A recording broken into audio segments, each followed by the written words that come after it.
Fuse conductor निकाल लिए हैं। गेंडा स्वामी, फ्यूज कंडक्टर। पिछले 3-4 हफ्तों से आपने फेसबुक, इंस्टाग्राम, यूट्यूब और एक्स पर इस तरह के काफ़ी मीम्स देखे होंगे F-35B के ऊपर।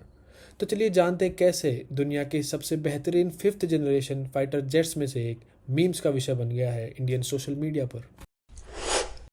14 जून 2025 को एक F-35B इमरजेंसी लैंडिंग करता है तिरुवनंतपुरम इंटरनेशनल एयरपोर्ट पर, और इसके बारे में इंडियन एयरफोर्स एक ट्वीट करती है जिसमें वो कहते हैं कि उन्होंने इसे डिटेक्ट करा, आइडेंटिफाई करा और क्लियर करा for landing at the airport. लेकिन ये जो फ्रेज़ है detect, identify and clear for landing, इसकी एक और मीनिंग निकलती है जिसको हम वीडियो में थोड़ा बाद में समझेंगे। लेकिन यहाँ पर एक कॉमन सवाल उठता है कि ये F-35B इंडिया और इंडियन एयर स्पेस के पास कर क्या रहा था। ये F-35B मौजूद था on the British aircraft carrier HMS prince of Wales, जो कि अपने कैरियर स्ट्राइक ग्रुप के साथ डिप्लॉयड था in the Arabian sea for a joint naval exercise with Indian navy under operation high mast. इस F-35B की इमरजेंसी लैंडिंग को लेकर दो basic theories social media platforms पर हाईली सपोर्टेड हैं, जिसमें से एक ऑफिशियल सोर्सेज पे बेस्ड है और एक है कॉन्स्पिरेसी थ्योरी।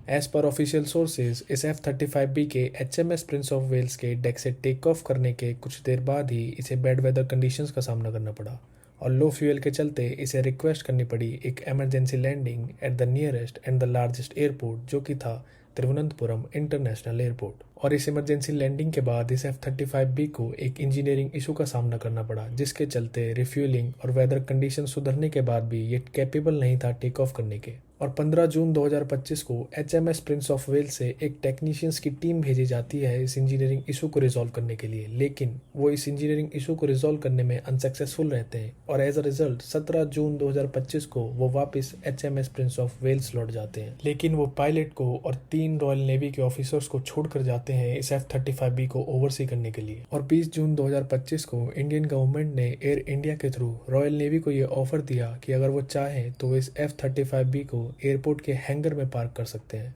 लेकिन रॉयल नेवी ने इस ऑफर को डिक्लाइन कर दिया। और उस समय इसका कोई ऑफिशियल रीजन तो नहीं दिया गया था, लेकिन ये स्पेकुलेशंस लगाई गई थी कि रॉयल नेवी इस F-35B और इसकी प्रोटेक्टेड टेक्नोलॉजीज के ऊपर एक कंटिन्यूस ओवरसाइट रखना चाहती है। और 21 जून 2025 को मल्टीपल मीडिया रिपोर्ट्स निकलकर सामने आए जिनके मुताबिक अब एक लार्ज टेक्निकल टीम भेजी जानी थी यूके से इंडिया के लिए। और 27 जून 2025 को ब्रिटिश हाई कमीशन ये अनाउंस करता है कि उनकी वो टीम 40 मेंबर की होगी और उनके इंडिया आने के बाद वो रेडी हैं इस F-35B को हैंगर में मूव करने के लिए।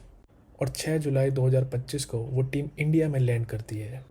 और उस टीम के पर्सनल्स को लेकर भी सोशल मीडिया प्लेटफॉर्म्स पर डिफरेंट फैक्ट डिस्कस करे जा रहे हैं, जो कि हम वीडियो में थोड़ा बाद में समझेंगे। और फिलहाल वो टीम लगी हुई है उस इंजीनियरिंग इशू को रिजॉल्व करने में, लेकिन as per many media reports अगर ये टीम भी अनसक्सेसफुल रहती है इस इंजीनियरिंग इशू को रिजॉल्व करने में, तो यूके कंसिडर कर रहा है इस F-35B को पार्शियली डिसमेंटल करके एयरलिफ्ट करना बैक टू यूके।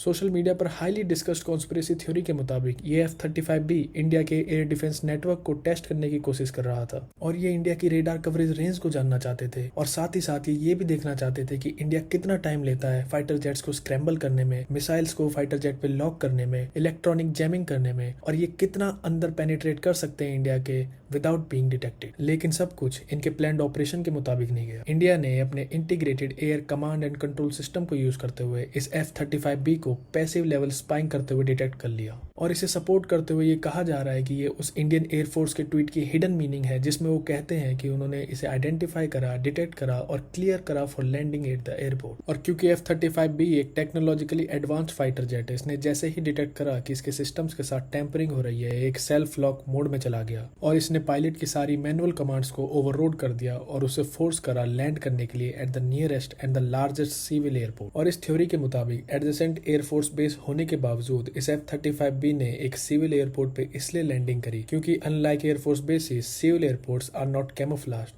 और इसके चलते इस F-35B पे इजीली ओवरसाइट रखी जा सकती थी यूजिंग सैटेलाइट्स। और इस थ्योरी को फर्दर जस्टिफाई करने के लिए कहा जा रहा है कि जो 40 मेंबर की टीम यूके से इंडिया आई थी इस F-35B के इंजीनियरिंग इशू को रिजॉल्व करने के लिए, उसमें कुछ इंजीनियर्स लॉकहीड मार्टिन के भी हैं, जो इस बात को सपोर्ट करता है कि इस इंजीनियरिंग इशू की सीवियरिटी कुछ इस लेवल की है कि इसे रिजॉल्व सिर्फ एक ओरिजिनल मैन्युफैक्चरर ही कर सकता है।